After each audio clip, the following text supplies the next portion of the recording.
the aftermath of the assassination of then Prime Minister Indira Gandhi. It was an election won largely on the back of sympathy. Here is Prime Minister Modi, who's been in power for 10 times. This is not a empathy, sympathy vote. This is a performance vote. If you end up 72, or if Yashwant says could be even higher, that would be the most incredible performance imaginable. Yeah, so if these numbers hold true, if you see whatever is BSP's loss of 10 seats is largely accruing into the tally of the BJP. BJP is gaining 10 seats at the expense of BSP. So if these numbers hold true, then what is clearly being shown is that it is largely a pro-incumbency vote. It is a pro-Modi vote, it's a pro-development vote, it's a pro-vote for his policies and the way he has handled the economy. But are you surprised because Rahul Verma, Uttar Pradesh was for a long time, for about 30 years, completely fragmented. Now suddenly, since 2014, the BJP has come to dominate the state, 2 general elections, 2 assembly elections, and now you could have a 3rd general election. Is the BJP therefore entering into UP, much like it was in Gujarat, a completely dominant party, 50% more, 50% vote and more, suggests a dominant state? Absolutely, Rajdeep. One reason for fragmentation in the 90s and early 2000s was that there were at least 4 credible players that were present. BJP, Congress, SP and BSP, the regional parties were very, very strong.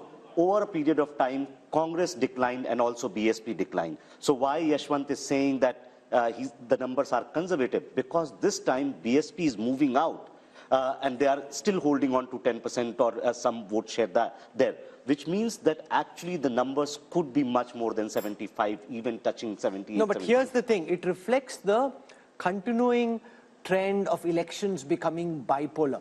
Remember, the BSP, according to Yashwant's analysis, is projected to come down from 19% vote share last time to 8% this time. That's 11% down. And this is a party which in 2007 had won 200 plus seats. So that just shows how the BSP has ceded ground to now become a rump. 8% Sanjay Kumar for the once mighty BSP just shows that for time to come, elections in UP will be BJP on the one side and Samajwadi Party on the other, with a much weaker Samajwadi Party against a much stronger BJP. Rahul, we need to understand why elections are becoming bipolar not only in UP but in Bihar and many other states. Because I get a sense that the entire election now is being contested in the name of Prime Minister Narendra Modi. I don't see this election as a contest between Rahul Gandhi and Narendra Modi or Narendra Modi versus any other leader. It is a referendum on how do you rate the performance of Prime Minister Narendra Modi. So people are divided on 2 axes, pro-Modi, anti-Modi. And you see the election becoming bipolar on this, not on the issues, but largely on this factor. If you are on pro-Modi side, you tend to align, your party tend to align with NDA. And if you are anti-Modi, you tend to align with the UPA. Or if you're not able to align with the UPA, then you go alone. But that is what is happening in UP. But where does this lead, therefore, the India alliance, Rashid Kidwai? Because you've got a situation where you are tying up with the Congress and Samajwadi Party tying up. We still don't know how the seat distribution will take place. But when they look at these numbers, there'll be a sense of hopelessness almost, particularly if Jayant Chaudhary also leaves the alliance. Even if Mayawati, was to come on their side, which seems unlikely in a few weeks' time, either way, India Alliance is starting this race with one hand tied behind its back. Yes, Rajdeep, there is a total sense of despondency, but I still think Mayawati is the biggest insurance policy that BJP has in Uttar Pradesh. Imagine this 8-10% vote going to India Alliance would have made material difference. And second thing is how many Gandhis, 3 Gandhis, Rahul, Sonia and Priyanka, how many of them are going to be in fray? Because unless they contest, and same applies to Samajwadi Party, Akhilesh Yadav and Dimple Yadav and all those people, credible people. Now, what's your sense? Will any of the Gandhis contest now? I think they are looking for Rajya Sabha route. At least one of them will get into Rajya Sabha. No, but I don't agree with Rashid Kidwai. He says BSP joining the India Alliance makes a difference. Even if I add 36 and 8, that's 44. Up against 51 for 52 for the NDA, it still leaves them 6 short. No, but even if there is perfect transfer of votes, even if there is perfect transfer of votes, which we saw in the last elections when they were both stronger in the BJP, not as strong, it still didn't make a difference. Look, Rahul, BJP is the dominant party of UP. There's no doubt about that. and all the other parties are basically trying to compete for that same anti-BJP vote that exists. So even if they come together, they're actually only consolidating the anti-BJP vote. The BJP vote itself, once it's crossing 50%, even if it was 48% tomorrow, they would still be well over 60 as they were in 2019. So I think... And Rahul, we are not factoring in the Ram Lahar, which is there. There is a lot of... Why people are shifting? Because they think that there is going to be a huge, consolidation in favor of BJP in Uttar Pradesh. And that explains So this was a cricket match and the BJP ends up 72 out of 80 in the first state, and the projection across our table of really sharp political minds is that it could actually even be more. Then, the Congress and the India alliance are out of the race even before the race has begun. Shehzad can say, okay, thank you very much, I don't need to do the talking. Modi is doing the talking for me. Rahul, no game is over till it is totally over. So I know this is a very disappointing save for the India alliance, but I must say that despite all the advantages that the Prime Minister and Amit Shah and BJP have built up over these 10 years or so, they're still pretty much at 50%. The opposition has not been able to come together as we need to defeat this power so far. But the election is not over. The election is going to be contested in UP and all over the place. And by the way, I know you people said something about the performance. This is a performance election. If this is a performance election, I want to ask you. I want to ask the people of UP, for example, that until 2014, UP's economy was larger than Tamil Nadu's economy. Now, 10 years later, and most of that is under, well, all of it is under Prime Minister Modi, and most of it is under Chief Minister Yogi Adityanath. Why is the UP economy now smaller than the Tamil Nadu economy? What has changed? Now, at the national level, we are doing a T20 style analysis, so we want 1 point at a time. You made your point. Let Shehzad Poonawalla now respond. Shehzad, the fact is that UP is seen now as a dominant party state. Do you give credit to the Modi factor, the Upyogi factor, a combination of both? The fact that the double engine there seems to be really working at the moment. Rajdeep, I give credit to 3 factors, and let me complete my answer. 1 is Ram Lala, 2 is Geeta, and 3 is PD. And let me complete. Ram Lala means Rashtriya Suraksha, Mahila, Labharti, Leadership, and Arthvyavastha. Geeta means growth, information, innovation, infrastructure, technology, and Atmanirbhar Bharat. And PDA means performance, delivery, and aspiration. Today, Rajdeep, Modi ji and Yogi ji have converted the vocabulary of people like you from anti-incumbency to pro-incumbency, where even the most critical cynics like Yogendra Yadav and Rajdeep Sardesai in the democratic newsroom also have to say that BJP ko सबसे ज्यादा number मिलेंगे ही. This kind of conversion happens when time after time the people see the leadership and the performance of the party on the ground and overall, because we have a mission and a vision. We are not people of commission, corruption, ambition, and family profession, and therefore I give credit to Ram Lala, Geeta, and PDA. I love his acronyms. He's going to go very far in politics, given those acronyms. Mr. Modi has clearly got a few bucks in the party who know how to use acronyms rather well. What I want to do now is play out a small excerpt from a show we had earlier today from Lucknow, where we spoke to voices on the ground, trying to get a sense of the pulse in Uttar Pradesh. So here are some excerpts from the Mood of the Nation poll from Uttar Pradesh from earlier today.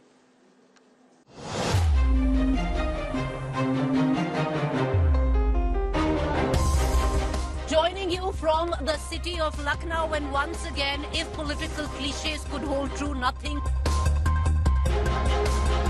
विपक्ष की जल गई है एकता की रस्सी, इसलिए Bhajpa UP में जीतेगी 80 में 80।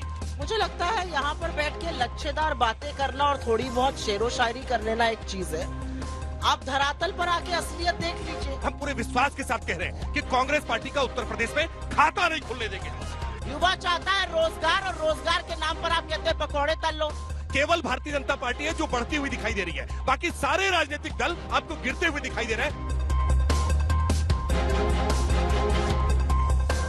आप सबके अकाउंट में 15 लाख आ गए, 2 करोड़ बेरोजगार मिल गया, नई मिला। और जब अलायंस करना था ना, तब राहुल जी के प्रोजेक्शन के लिए उनकी एक यात्रा प्लान कर दी गई और जहाँ-जहाँ चरण पड़े राहुल के ताता बंटाधार हुआ। जैसे-जैसे यात्रा प्रारंभ हुई, एक-एक करके अलायंस लगातार छूटते जा रहे हैं। Shouldn't the India alliance actually look at bringing in Mayawati because the 8% vote share could also, she might not win a single seat. As far as Behan Mayawati is concerned, I think it's really up to her what she would want to do. 370 हम कह रहे हैं क्योंकि 370 हमने हटाई है। I want to come now to the state of Punjab and just keep in mind that the numbers that you're about to see assume that the Aam Aadmi Party and the Congress will find a way of fighting together. But this is a state where AAP and Congress are 1 and 2, and whenever two parties are 1 and 2, they typically find it very difficult to be able to distribute seats amongst themselves. Between 2 and 3, it's much easier than it is between parties that are 1 and 2. But since that's the way it is seeming on the surface, that's the calculation that we're about to show you. So here are the numbers for Punjab. I'm going to start by taking a look at the vote share numbers first. The BJP had 10% vote share in the previous Lok Sabha elections. That's now projected to go up to 17. That's 7% up. The Aam Aadmi Party had 7% vote share in the last Lok Sabha elections. That's now projected to go up to 27. That's 20% up from the last time. The Congress had 40% vote share in the last elections. That's now projected to come down to 38. That's 2% down from the last time. The Akalis had 28% vote share. That's now projected to come down to 14, a loss of 14% for the once formidable Akalis. Let's take a look at how this converts into seats. So on your screen right now, for the 13 seats of Punjab, here are the C Voter India Today Mood of the Nation projections. C Voter is projecting that the BJP is likely to stay at 2 seats. They're likely to stay at 2. What's gone out from the NDA kitty there are the Akali seats. The AAP is expected to be at 5 seats. That's up 4 from the last time if we see the party-wise breakup of these seats. The Akalis were at 2. That's likely to come down to 1. So the BJP holds on to its 2 seats. The AAP goes up from 1 to 5. Remember, in the first election they fought in 2014, they had 4 seats.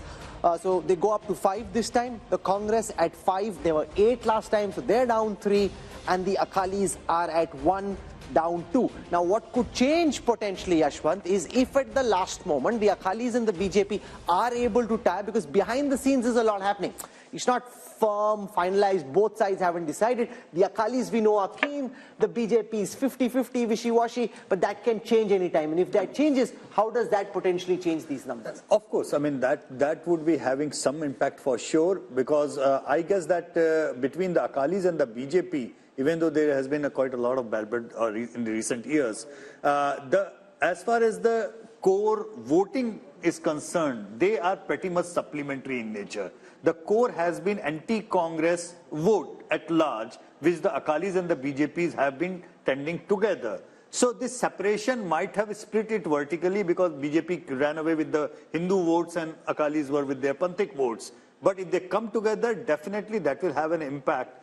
But it will not be the same kind of seat sharing, Rajdeep, that is for sure, because wherever BJP is going back with their old allies, the seat sharing equation is no more the same, which was defined by Vajpayee and Advani. But you know, this is a fascinating state, Raj and Gappa, because the alliances have changed dramatically in the last few years. The BJP and the Akalis were together. AAP versus Congress was the battle of Punjab. They've now come together. They may not have chemistry on the ground.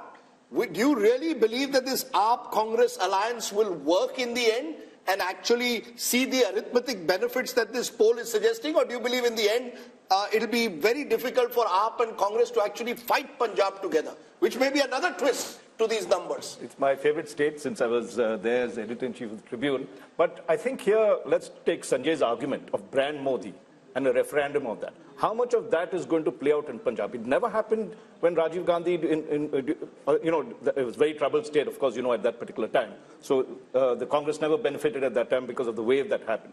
So if you look at it currently, if the AAP and the Congress get together, they're a decisive force. Have they got together? Have they agreed on anything? That is not to be seen as yet. No, but can I counter what you're saying to say that it's almost impossible? How will you decide if you're 1 and 2 in that state? On a drawing board, you can say whatever you want. Given the problems in Uttar Pradesh, given the problems in Bihar, it is very difficult. In Delhi, they may still have some kind of an arrangement. In Punjab, they'll ultimately come to the conclusion that it's better for us to fight separately. No, they may well do that, Rahul. They actually seem to believe that that might even work to their favor. That, you know, you have a multi-corner. No, so I'm saying then the premise of the poll for Punjab is flawed because it hypothetically assumes that they're fighting together. Yeah, sure. But the one thing about Punjab, to take from what Raj Chengappa said, and that's the fascinating part of Punjab, Sanjay Kumar, it's the one state in North India where the Modi wave has not worked both in 2014 and 19. Look at both these elections. The Congress, if there's one state in northern India held its own in the last 10 years, it's Punjab.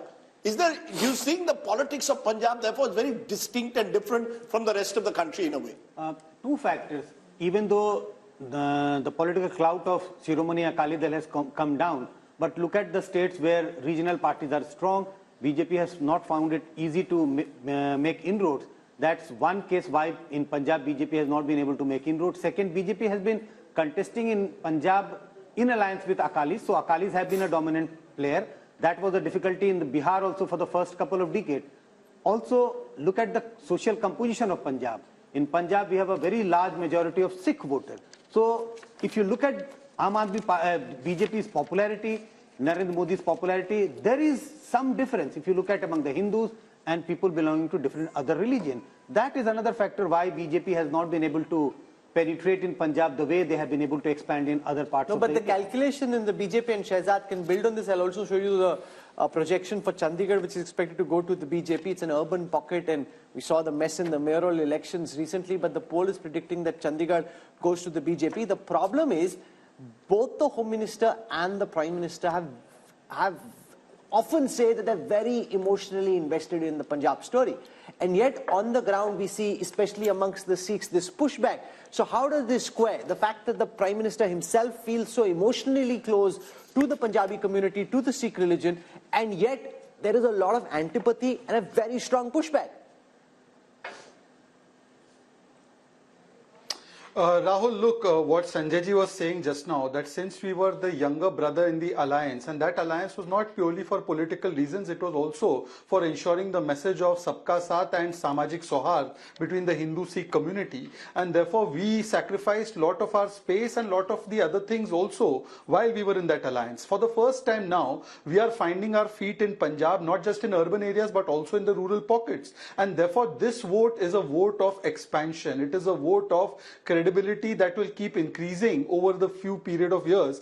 And look at the outreach that Prime Minister Modi has done towards the Sikh community. It is not a political outreach, it is an emotional outreach, whether it is celebrating the Prakash Parbs of the great gurus of the Sikh community, whether it is celebrating Veer Balas Divas, or whether it is reaching out to various sections, whether it is the FCRA clearance on Harminder Sahib, Langars that we are making GST free. So I think there is a concerted effort. Not everything is done only for political purpose. Some things are beyond politics. For Rashtra Niti, we have done a lot of things, and I think that is also being reflected because Punjabis are very patriotic people. They are ready to sacrifice their lives for the nation. They have contributed so much to the armed forces, and I think you'll see, because the kind of mismanagement Aam Aadmi Party is doing. Look at the Nasha Mafia, look at the kind of corruption that is taking place. I'm not saying this. Mr. Sidhu is saying about the corruption. And also the alliance between Congress and here in Punjab, Amitabh Tiwari, is if they fight separately, this calculation, and you're seeing the India numbers projected by C voter to zoom up in terms of vote share very substantially, all that is based on the assumption that they fight together. If they don't fight together, and if this is the base where Akalis are at 27% vote share, up 20 from the last time, Congress is at 38% vote share, down 2 from the last time, up at 27, up 20, Congress at 38, down 2, Akalis at 14, down 14. How could Punjab read in the absence of this alliance? See, Punjab is the hotbed of anti-center politics. So even if AAP and Congress do not form an alliance, and unless the Akali Dal forms an alliance with the BJP, these numbers could still hold. So unless the Akali Dal ties up with the BJP, I don't see a substantial difference in the numbers, because the politics itself there is anti-center. Hindu being the majority in the rest of the country, but being a minority there complicates the political dynamics there. And you know, it's interesting to look at this, because if we turn to the next state, because I think these two states reflect just how India's map is so complex. Just turn to Delhi, not too far away from Punjab, where again the Congress and the AAP are trying to tie up. Just look at how the numbers stack up in Delhi. 7 seats on offer, but the national capital is often a barometer of what tends to happen across North India. Take a look at vote share. As per this, in Delhi, even with the Congress-AAP alliance, you have 57% vote share going to the BJP. And 40% to the India alliance of the Congress and AAP together, others 3.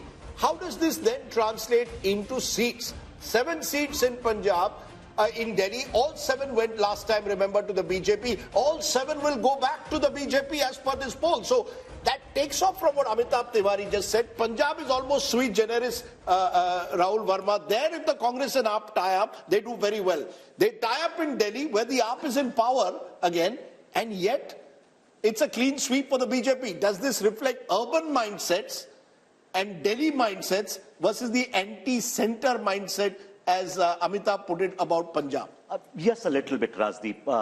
That Punjab, the demographic composition is different. It has always had an uneasy relationship with the center, even when Congress party was in power in 1970s and 80s.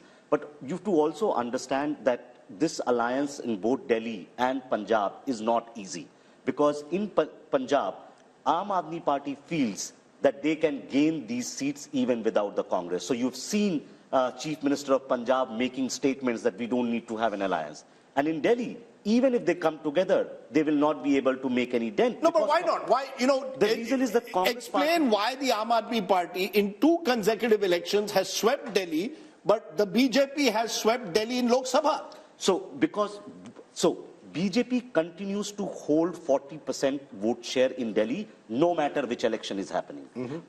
Congress gets 25% when Lok Sabha happens, but when Vidhan Sabha happens or MCD happens, Congress comes down below 10%. So that entire Congress vote, which is in Lok Sabha with them, actually shifts with the BJP. So AAP continues to be around 45 to 50% in assembly elections. But in Vidhan Sabha, BJP gains. No, my view is it's the Modi factor.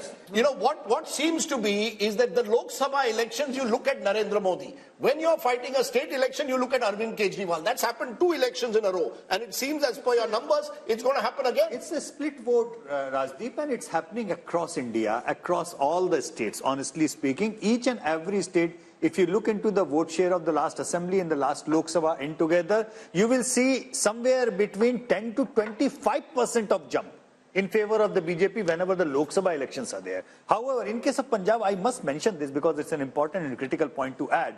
In the last 10 years, in our daily tracker, there are only 3 states where Rahul Gandhi as an individual leader has scored over in popularity over Narendra Modi. 3 states all across India. One is Punjab, one is Tamil Nadu, and one is Kerala. And they have been like that. But one critical thing is, 10 years back, the gap between Rahul Gandhi and Narendra Modi was so huge in all these 3 states that it was a one-way traffic of sort. But over the 10 years, this gap is reducing and reducing and reducing, and it used to be in double digits. Right now, it is in single digits. But you know, the split vote, I think, Rahul, is going to become more and more important. Voters seeing Lok Sabha very different to Vidhan Sabha. And Salman shows that's your big problem in a way. In Delhi itself, in the heart of the national capital, even if you tie up with AAP, it's the BJP that sweeps the election. That suggests to me that that voter is giving a huge bump to the BJP the moment it's a Lok Sabha election and Mr. Modi is on the ticket. No, I look at it a little differently. What I'm seeing is, if this data is correct, and I have no way of knowing whether this is or this is not, we'll find out during the elections. But the Congress vote share is coming up in Delhi because people see, many people remember the governance that Congress has delivered to this country. And that is why I think you see the vote share coming up at the time when it comes to national level politics. Why that doesn't happen at the when your state level elections? I don't know what you're saying, Salman Bhai. From 23, it's gone up to 25. That's up 2. Up from 18 is down to 15. That's down 3. BJP was at 57. It's at 57. So you're clutching at straws, really. Rahul, I was talking about the comparison with assembly elections. Somebody said that, you know, during assembly elections, the vote share goes down, and during parliamentary elections, it has come up. So clearly, people do remember that the UP at times are very good, and why should they not? I mean, the per capita still income of this country... 32%. No, 1 minute, sir. You're still 32% behind the BJP. Rashid Kidwai, this is the problem the Congress is facing. When it comes to a Lok Sabha election, Mr. Modi is on the ticket. It appears that the Congress is not preferred to the BJP. We've seen that. Direct BJP-Congress fights, the Congress loses out. Now, even in an alliance with AAP, they may lose out in Delhi. Yeah, but Rajdeep, Delhi's story is very simple. It is due to Muslim vote that swings. In assembly election, Muslim vote tends to favor Arvind Kejriwal's party, and in Lok Sabha election, it favors the Congress. So that is why there is a kind of mismatch. And when we talk about vote share, we must look at the each and every constituency profile, and that's where it matters. So even if some parties may be 40% plus, another party is 57%, in 7 Lok Sabha seats, the results may be slightly different. So vote share. So you make an important point. In a seat like, say, Chandni Chowk or in East Delhi, absolutely, where the minorities are in big numbers, Rashid Kidwai's argument is, and that's where we can go across to Sanjay Kumar, that as far as the state is concerned, it may still be 57 versus 25 and 13, but in that concentrated pocket, it may help this alliance, if it comes together, put a tighter fight in 2 seats, at least East Delhi and Chandni Chowk. This is a possibility, Rahul. I don't rule out this possibility. But if we are looking at on one side 57 and on the other side it is, say, in the 40s, 42, 45, 46, this is huge gap, makes it impossible that there are chances of close contest or a reversal in a couple of constituencies. The real story is the BJP, which gets about 38 to 40% in Vidhan Sabha, goes up to 57 in Lok Sabha. So, Vidhan Sabha ki baat hi nahi kar rahe. No, that's the story. No, but that's the story. Modi, that's the story for Vidhan Sabha election, not for a Lok Sabha election. Sir, the point is the Modi factor, Rahul, is giving the BJP an 18 to 20% jump. That's the story. From 37, 38%, where it loses to the Aam Aadmi Party, which gets over 50%. So the Aam Aadmi Party is clearly seen as a Delhi regional party. And the BJP in a Lok Sabha election takes it. Whatever the minority vote may get consolidated, but the majority vote in Delhi is going firmly towards the BJP for the Lok Sabha. 6 months later, have a Vidhan Sabha election, and the situation at least twice before has been very different. True. This time around, we don't know. So I think that's Rahul, the significance. I wanted to make a quick point. Yes. 2 things. One, the minority factor will come into play only assembly elections, where the assembly constituencies are smaller, and then you have enough number which can swing vote. Even in Chandni Chowk, you don't have 50% Muslim population, which can suddenly turn the seat. And besides, after delimitation in 2008, the entire composition of these seats have changed. Actually, in Delhi, there is not even a single Lok Sabha seat now which can say that, okay, minority votes are the decisive vote here. Yeah. Earlier, the Chandni Chowk, before till 2009 elections probably, that was the probability, but after 2008, delimitation. No, but in Delhi, if AAP and Congress are on the same ticket, it does make things more exciting. It does certainly, absolutely. It makes it. Could still be 7. But having said that, it's also the fact, Rajdeep, Sheila Dikshit ji was very clear, very, very clear that if Congress has to revive, they have to make sure they do not go with Aam Aadmi Party. That's how. Hakan is also clear. She has been very clear. No, I really think, Rahul, the story which we must stress is this Modi factor. Because this kind of split verdict. But you're sounding surprised about it. No, because it's nowhere else in the world. You see, go across the world. A Republican state will vote for the Republicans, both for the Senate usually and for the presidential election. In India, you're seeing it now in 2 consecutive elections. For Delhi, we want Arvind Kejriwal, but upar hamare liye Narendra Modi. And you're going to see it across the country. Because America doesn't have a Modi, that's why. I don't think it's as simplified as that. I think the Indian voter has very consciously decided who I want for Chief Minister and who I want for Prime Minister. And I think it is fascinating because I don't think, as I said, I don't know any other country in the world where it happens. No, we make too much out of this, and this is my personal opinion. There is only 15 to 20% of vote which swings here and there. But that's a lot. No, but in only couple of states, except Odisha, except Delhi, do you see a split verdict of this kind? Yes, Karnataka. You see Karnataka in election after election, you vote for one party in the Vidhan Sabha, you vote for another party in Lok Sabha. I'm willing to have a small wager that there'll be another half a dozen states where this will happen. Can you bet like now, after Congress winning Karnataka in 2023, Congress is going to do same way as it done in 2019? But I met a Maharashtra leader yesterday. He said, we have put all our eggs, a Maharashtra Congress leader, we have put all our eggs in Vidhan Sabha. I said, what about Lok Sabha? He said, Lok Sabha madhe Modi aahe. Please understand. That's how they are seeing it. You're the reality on the ground. 2019. Madhya Pradesh, Rajasthan, Chhattisgarh. Let's come to Madhya Pradesh and Rajasthan, because this is a fascinating political adda, and if we go on, we can be here all evening. So I want to come now to Madhya Pradesh and take you through the numbers. We need to just step on the pedal a bit so we can go, otherwise we'll be here all evening. So in Madhya Pradesh, the BJP had 28 seats. Apart from Chhindwara, they won 28 out of 29 seats. This time, they're expected to come down to 27. The India Alliance had 1, expected to go up to 2. This is as far as votes are concerned. 58% last time for the BJP, same this time. And the Congress's vote share, 35 last time, expected to be 38 this time. So basically, you're predicting that one other seat could possibly go away from the BJP and one extra seat could get added to the Congress. I want to quickly go across to Rajasthan as well. From Madhya Pradesh, we'll take vote share first. The NDA had 61% vote share, the BJP had 61% vote share, this time 59. The Congress had 34, this time 35. Let's quickly see how that converts into seats. No surprises here. If that's how big your lead is, 59 plays 35 in a bipolar election, it's a clean sweep. So they're holding on, Yashwant Deshmukh, 2 areas where they shouldn't lose.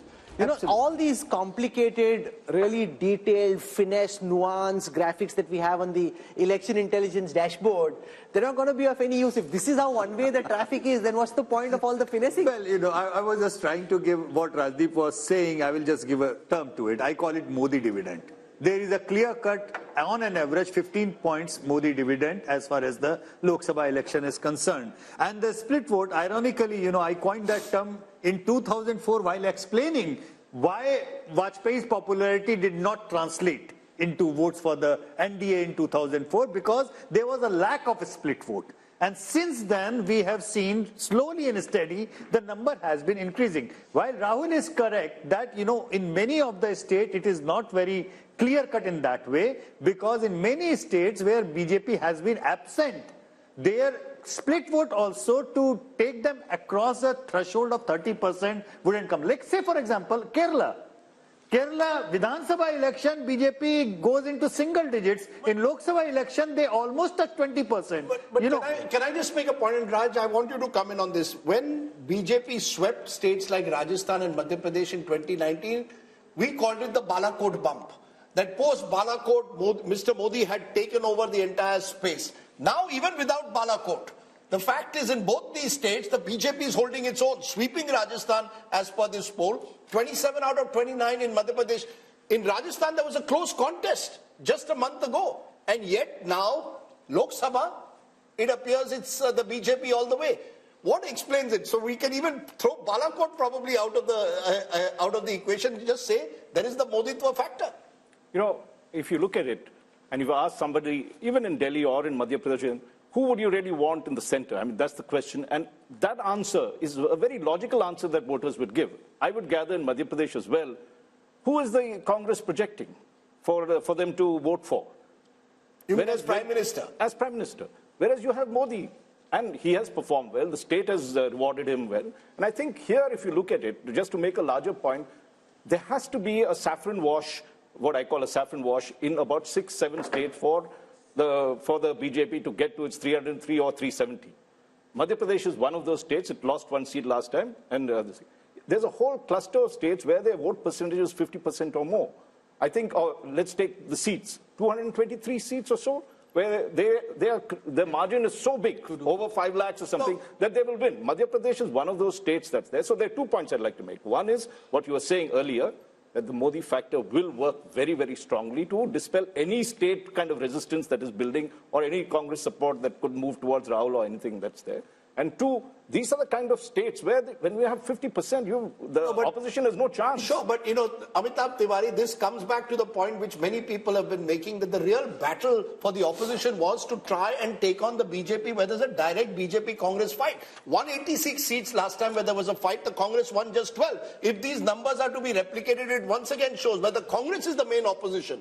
i.e. Madhya Pradesh, Rajasthan, the BJP is the front runner, and you're seeing the Prime Minister in all his recent speeches not focusing on regional parties, targeting the Congress, the Kamzor Kadi, as the BJP sees it. Yes, so one of the main reasons why BJP is against sweeping both these states is because it is facing Congress as the opposition, number one.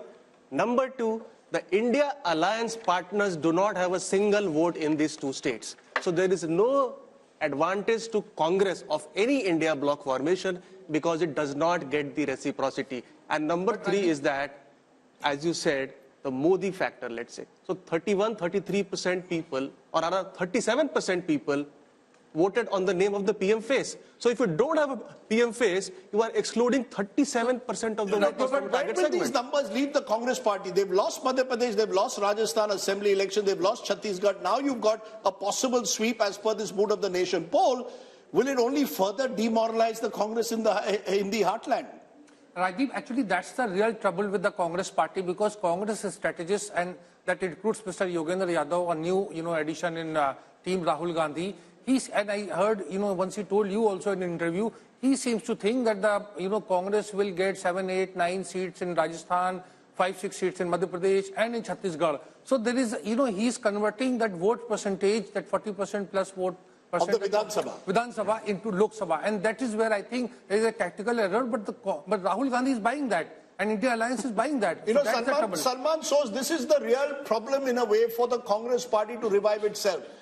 These are the states where you needed to focus upon in the last 6 months. You've lost assembly, and now you could be wiped out in Lok Sabha. Rajdeep, you are thinking that the only people who are fighting this election are basically Khargeji and Rahul Gandhi. We have people, we have leaders in our states. They're fighting elections. They're getting ready. So what will become evident later on is, this in your own poll, we're seeing, say, for example, a bump of 3 percentage points for India Alliance, which is Congress in Madhya Pradesh, for example. What that tells me is that there is a solid base for the Congress party to build on. And from now until the elections, anything is possible. So, yes, the perception that is being built is that the Modi ji has won, everything is done. And by the way, yes, exactly, the PDA. Let me get to the PDA that my friend Shahzad talked about. The PDA is, what is it? It is propaganda. There is nobody who does propaganda more than Narendra Modi and the BJP. What does D stand for? D is destruction of relationships between brothers, Hindus, Muslims in this country. And what is A? A stands for arrogance of party, of money, of control of media. By the way, in the Hindi belt that we are talking about, how many newspapers carry any news from the Congress party? You know it and I know it.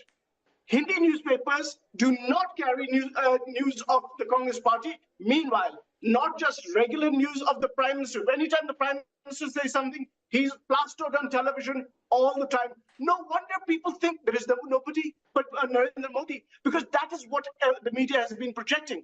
And by the way, I will slightly beg to differ. I read the Dainik Bhaskar every morning, and the Dainik Bhaskar is one of the fine papers of the country that does give a lot of news, including news critical of the state governments in those states. So I don't think that's the reason. So I have a few minutes left. Okay, it's the biggest newspaper across these states, but go ahead.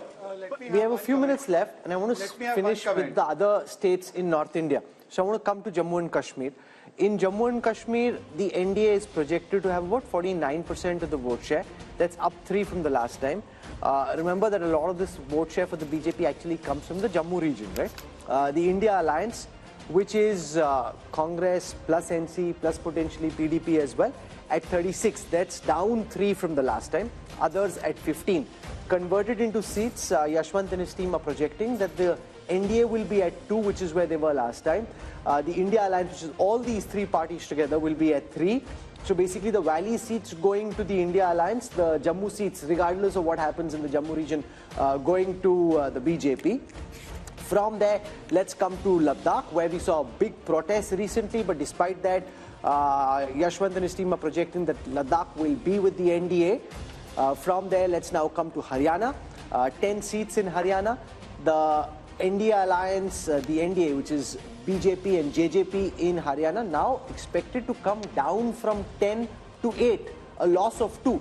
The Congress, which lost even Rohtak last time, expected to go up from 0 to 2, up 2. Now, what makes you think that that is going to happen, given the fact that there is a 12% vote share gap, 50 plays 38 in Haryana?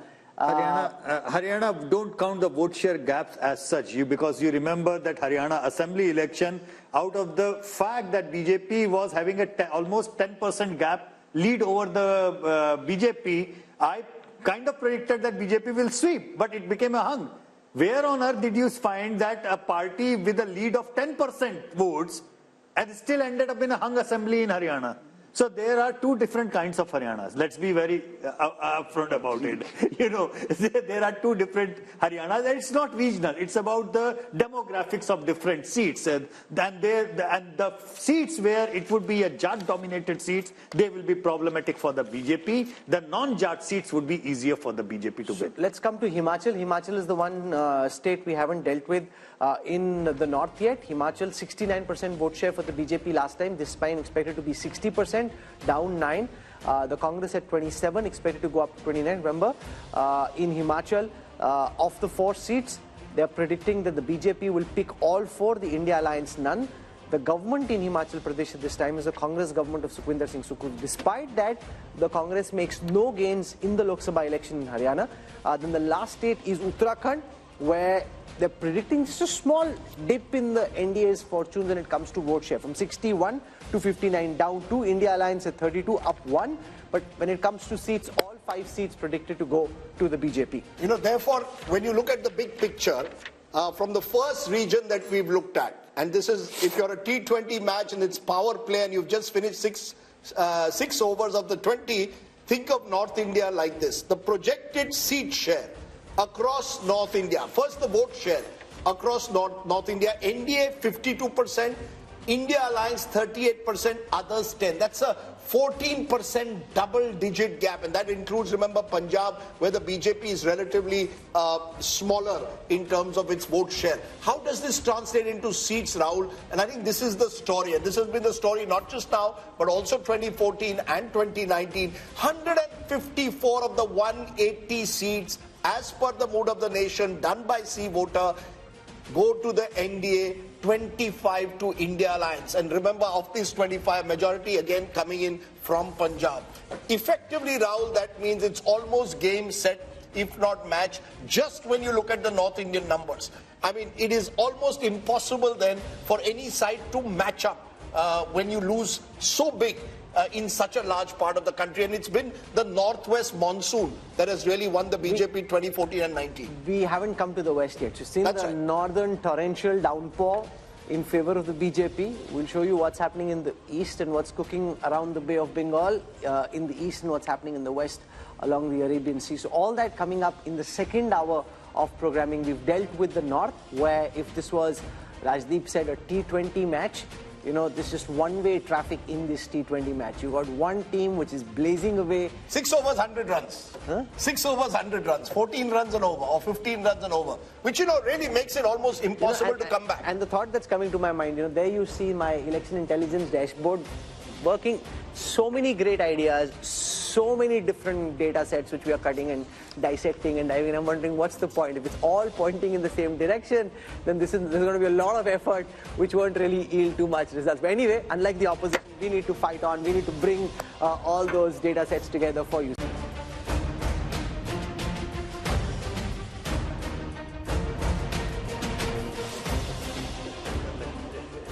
Welcome back to the mood of the nation. India Today's biannual survey with C-Voter, which is telling you just ahead of the general elections what will happen in state by state to give you the big picture. Who's winning the battle for 2024? We spent the first hour dealing with the North Indian states. We'll now switch to the south. And remember, Rajdeep, there's been this big north versus south effort that the opposition is making to try and build a narrative around how North Indian states are different from South Indian states. Do South Indian states truly feel and vote differently? We'll find out in this hour. Remember, we've given you the North India numbers in the first hour. 154 of the 180 seats going to the BJP-led NDA. India Alliance just 25, others 1. So there's a North typhoon what's happening in the south. Is there a hurricane the other way around? Let's start. India mein cyclone aata hai, sir. Cyclone, okay, the southern cyclone. Sorry, the southern cyclone and there are cyclones that take place in south of the country. We're starting with Karnataka, a state which, remember, went to the polls 7 months ago in Vidhan Sabha. And interestingly, this is what it's showing. In terms of vote share, the NDA is way ahead of the India Alliance. Remember, there's a Congress government in Karnataka. 53% at the moment to the NDA, 42% to the India Alliance, others 5%. This is identical in vote share compared to 2019. How is this translating into seats? Remember, 28 seats in Karnataka, 25 were won by the BJP last time.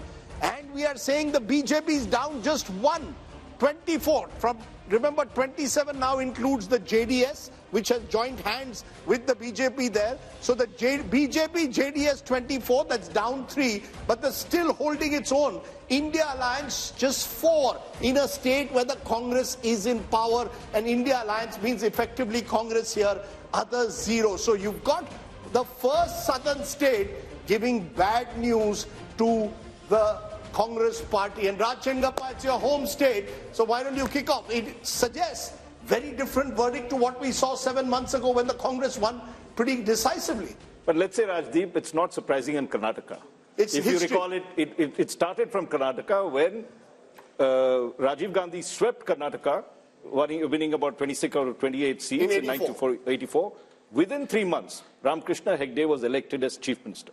We're going to see the reverse polarization happening in this case, where for Karnataka, they felt that the Congress was good, it was needed because the BJP government was not effective, and therefore the voters likely to tilt towards giving Modi the mandate, because he did campaign extensively there. He did push, if you remember the final phase, a certain percentage up over there. So Karnataka, and the other thing BJP has smartly done is tied up with the JDS. So the Vokliga vote, which would have made a decisive difference in Old Mysore and others, is getting split across these two. And secondly, if you look the way they have mended fences with the Lingayats, bringing Vijayendra, who's the son of Yadurappa, into the picture, the BJP has tried to cover its flanks. But let us see. I mean, Shiv Kumar is a wily contender. And you might see a little more seats going this way towards the Congress, So, Yashwant, given the fact that Siddaramaiah and Shiv Kumar were in Delhi, and now you've got DMK ministers, you've got Pinari Vijayan trying to hit out at the center for not giving enough finances to the south, could that potentially become an issue? Because I was seeing in the south, there was a lot of traction, at least in social media, around this issue. As of now, it's just in its infancy. Could it build into a bigger headache for the BJP in the weeks to come? Possible, because you see, without the JDS, BJP was in deep trouble. And they were pragmatic enough to take that much of arithmetic along. 6 months back, the same MOTM was showing BJP was in disarray because 10% approximately JDS votes of Vokaligas going along that. Now, that's largely in Old Mysore. Largely in Old Mysore. But the thing is that it's not just like, it might be decisive in Old Mysore, but there are pockets across Karnataka, particularly in North Karnataka, where even 5 to 6% of Vokaliga votes shifting the BJP way will do the magic. However, the point which you are making, it's a North versus South divide, and the campaign that we are now watching in social media, that is an uncharted territory. Because I don't think any election whatsoever in the last 75 years, that play has been there. Barring the Tamil Nadu politics, outside that, the North-South divide was never played like that.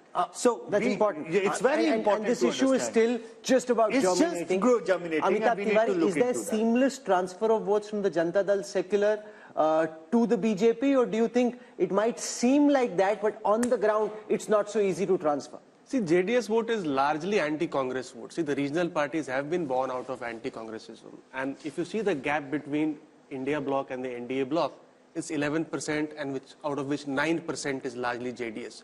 So JDS has pockets of influence in not only the old Mysuru, but even the Bangalore region. There, the implementation of schemes has been very good. And Congress is trying to project the Karnataka model as their model. But historically, BJP has been strong in Karnataka. From 1919 to 2019, they have won all the elections barring 1999. And surprisingly, BJP today, even in 2019, is the single largest party in south of India. Because south of India, there are regional parties who dominate and not the Congress party. Sure, and that's also primarily because they won 25 seats in Karnataka last time. So Rahul Verma, let's come back to our debate that we had when we discussed Delhi. That the same voter who 7 months ago voted for Congress, possibly Siddaramaiah as CM, apparently 7 months later wants Modi as PM. As Raj Chengappa said, it's not unusual, but it seems to me the one state where it's pronounced in the south is in Karnataka. See, Modi is one of the biggest vote aggregator of our time. There's no doubt about it. And he pulls BJP's vote. He's more popular than the party itself. If BJP gets around 37% vote, Modi's popularity rating would be around 45-50%. So that means PM pulls the party. What I was trying to differ with, that the segment which changes vote into election is smaller than the claim that we try to make. Right. And think of it, like Yashwant pointed this out, 6 months back, after the, so Karnataka elections happened in March and the last MOTN had happened around August. BJP was not doing that well. See, what BJP is doing in every state where they were having trouble is making efforts, right? In Karnataka, they tried to get JDS. They made a pact with Lingayat. On the other hand, and again, in Karnataka, what Amitabh had said in the beginning, the challenger is Congress. Congress seems not to be doing enough efforts in places where it's strong and credible. No, but also imagine, Sanjay Kumar, despite being the mighty force that they are at the moment, the BJP is willing to tactically cede ground everywhere. Yeah. Even also, in Western Uttar Pradesh, to a party like the RLD, to the JDS, where they think that they can make inroads in old Mysore. And also, Rahul, they called the JDS, they called Kumaraswamy corrupt and a dynast. I mean, it was very clear, we will never touch the JDS. You'll recall they called Mukul Sangma all kinds of things till the day the numbers came out. Then they changed their mind. So the level of flexibility is very great. You know, Sanjay Kumar, because this was one of the states where there was a potential double-digit loss for the BJP. So also look at the irony. The party that is supposed to have the ideology shows political dexterity. The party with no ideology, so to speak, in terms of certain core philosophical issues, is very rigid when it comes to tactical alliances. Sanjay Kumar. I think the problem with the Congress is that it is slow in taking initiative. I would say even lazy in taking initiative.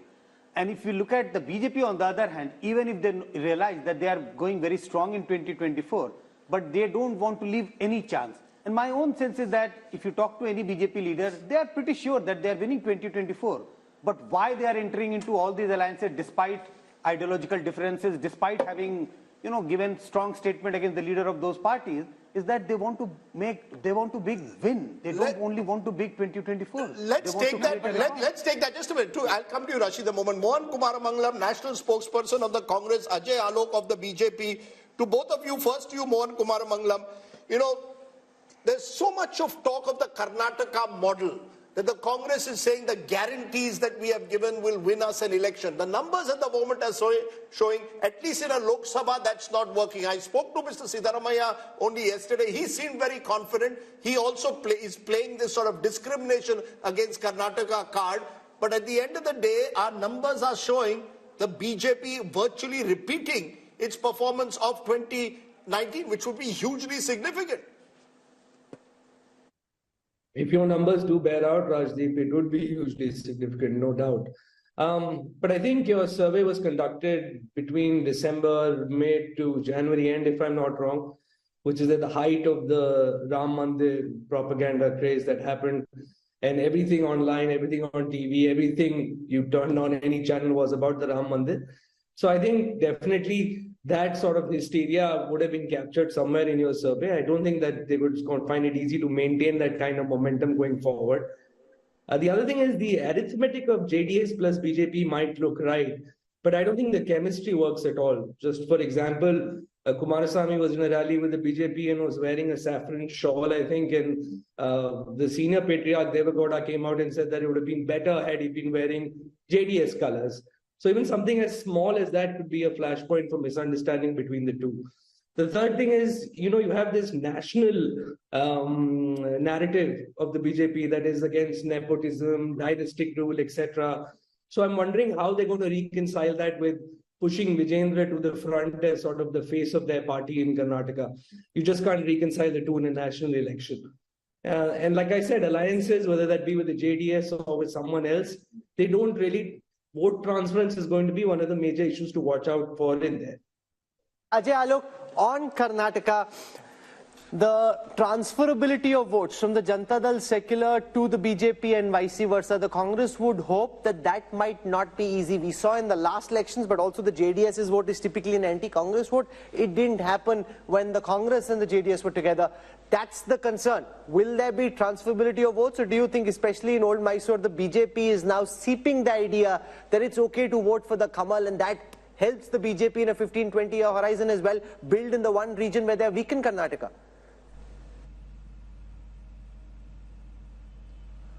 See, one thing they are conveniently forgetting, that Congress snatched almost 6 to 7% of JDS votes in the last Vidhan Sabha election, but they were not able to snatch our votes.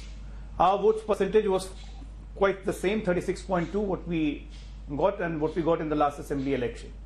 And JDS vote bank significantly reduced from 19-20% to 13%, and this was majority or majority vote completely. It was minority vote which shifted to the Congress. Now there is a feeling of angst and there is a feeling of appeasement everywhere in Karnataka, and how the Karnataka government is performing since they have formed the government.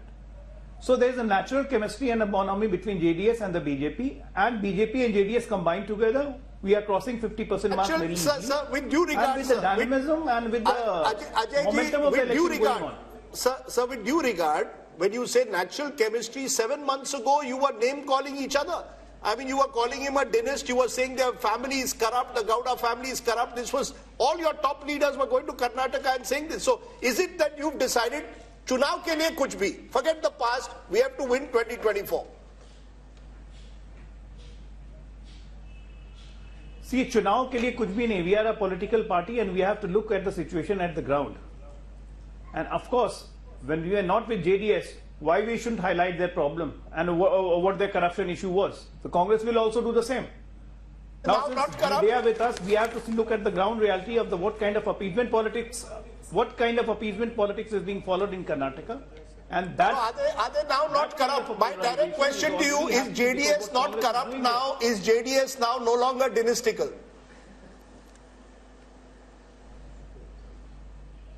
Well, it is dynastical.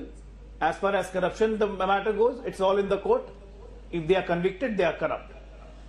And JDS is dynastical, there is no doubt about it. We are having a strategic alliance with them. They are not merging into BJP.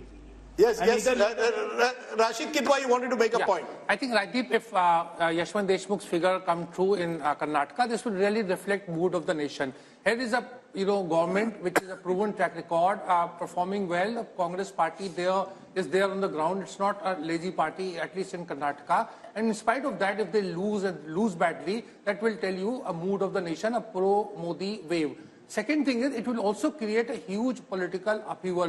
You remember, there was a lot of rivalry going on between Siddaramaiah, Chief Minister, and D.K. Shivkumar. And this will, become a big issue. So are you saying the possibility of that government either falling as it did after 2019, or are you saying there could be a change in Chief Minister if these numbers hold? All kind of possibilities are there. If this happens, then I don't see future for Siddaramaiah government there.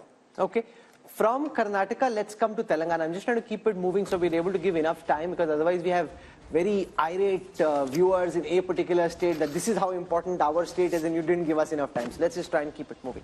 Let's come to Telangana. We look at the vote share numbers for Telangana first and then the seat share numbers. So in Telangana, the BJP thinks they will be able to gain ground. They had 4 seats the last time.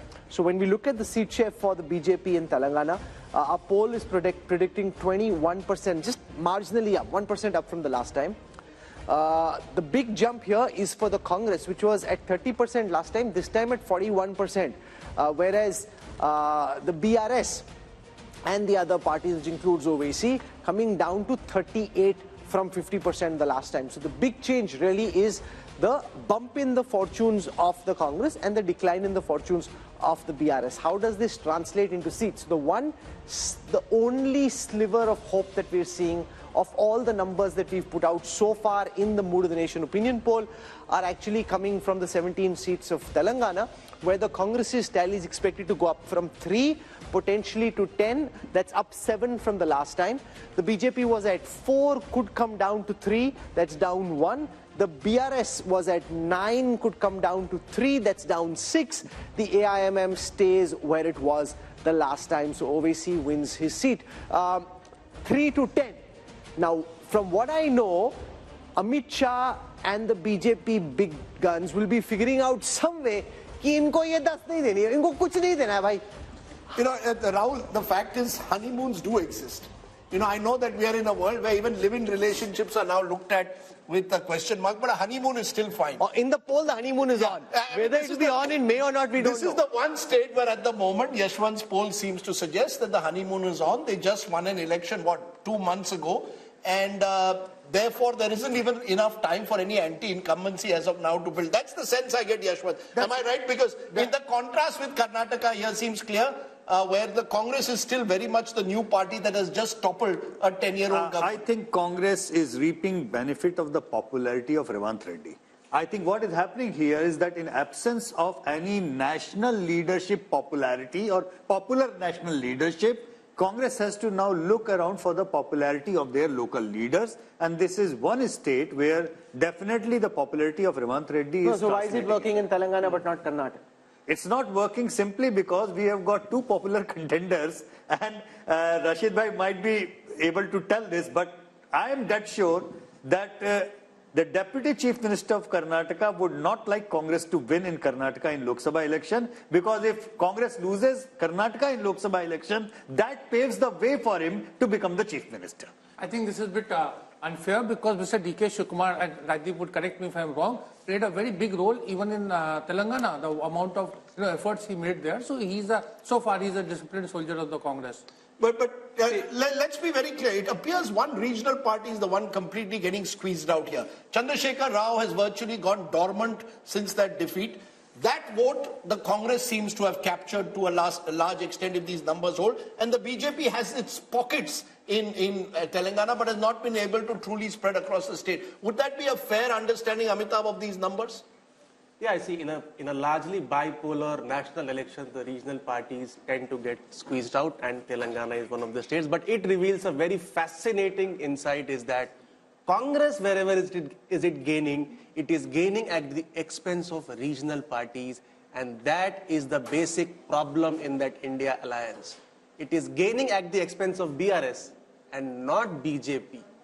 So how can it lead an alliance of regional parties where the regional parties have been formed out of anti-Congressism?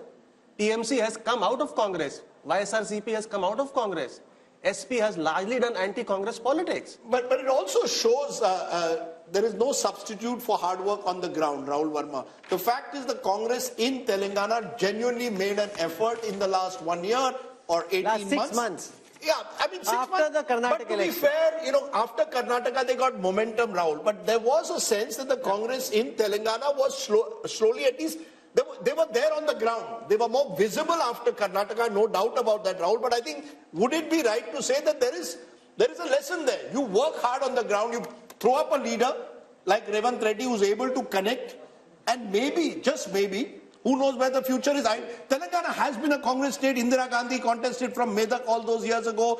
But at least in Karnataka and Telangana, you have a party on the ground. We all are taught this lesson from childhood, that you have to work hard to get something, right? Zameen par raho. So it's not just for politics that you have to work hard.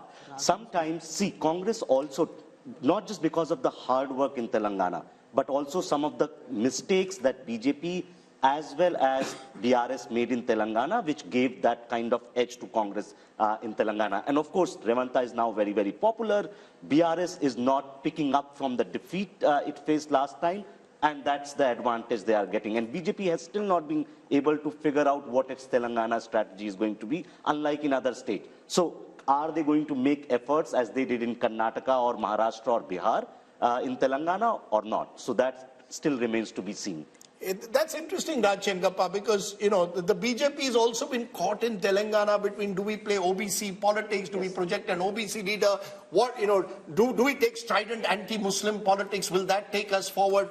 Somehow, for all the gains they made in Telangana 5 years ago, they've remained stagnant. One of the few states where they've not, you know, multiplied overnight. I think the BJP is still shell-shocked by what happened. And the way the Congress came in and snatched what they thought was their territory, because KCR was on the decline, and the Congress